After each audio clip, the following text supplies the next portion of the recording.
ब्रेकनंतर तुमचं पुन्हा एकदा स्वागत। यानंतर आपल्या गावाकडच्या बातम्या, गाव तिथे माझा।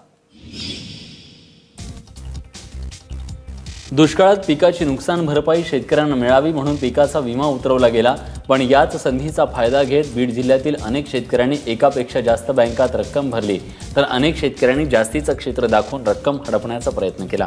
893 कोटी रुपये पीक विम्यापोटी बीड जिल्ह्यातील शेतकऱ्यांसाठी मंजूर झाले। त्यापैकी 642 कोटी रुपये वाटपासाठी जिल्हा मध्यवर्ती बँकेकडे आले होते।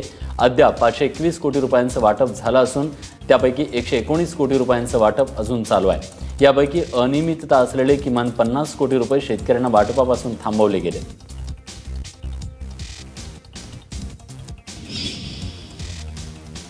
सांगलीतल्या तासगाव तालुक्यातील सावळज इथं 2 युवकांच्या गटात जोरदार हाणामारी झाली। काही गाड्यांच्या काचा फोडण्यात आल्या। गावात तणावपूर्ण परिस्थिती निर्माण झाली होती। पोलिसांनी दोन्ही गटातील युवकांना ताब्यात घेऊन गुन्हे दाखल केले।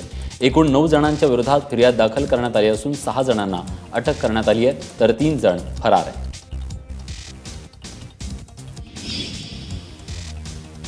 जादूटोण्याच्या संशयातून भंडाऱ्यात एका वृद्ध दाम्पत्याची निर्घृणपणे हत्या करण्यात आली। तुमसर तालुक्यातील दावेझरी गावात एका 5 वर्षाच्या मुलाचा मृत्यू झाला। याबद्दल गावकऱ्यांचा यादवराव आणि कौशल्या ढोक यांच्यावर संशय होता। त्यातूनच या दाम्पत्याला बेदम मारहाण करण्यात आली। या मारहाणीत दोघांचा मृत्यू झाल्यानंतर त्यांना गावाबाहेरच्या जंगलात टाकून देण्यात आलं। दुसऱ्या दिवशी हे दाम्पत्य दिसत नसल्यानं काही जणांनी तक्रार केली आणि गुन्हा उघडकीस आला।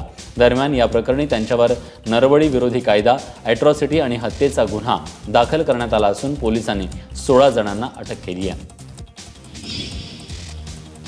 सनई वादक बिस्मिल्ला खान यांच्या जन्मशताब्दी निमित्त स्वर अंतरंगातले या सनई वादनाच्या कार्यक्रमाचं आयोजन बेळगावात करण्यात आलं। बिस्मिल्ला खान यांचे नातू उस्ताद फतेह अली खान आणि पंडित एस बालेश, कृष्ण बालेश यांनाही सनई वादनाची कला सादर केली। उपस्थितांनीही टाळ्यांच्या कडकडाटात या कलाकारांचं तोंड भरून कौतुक केलं।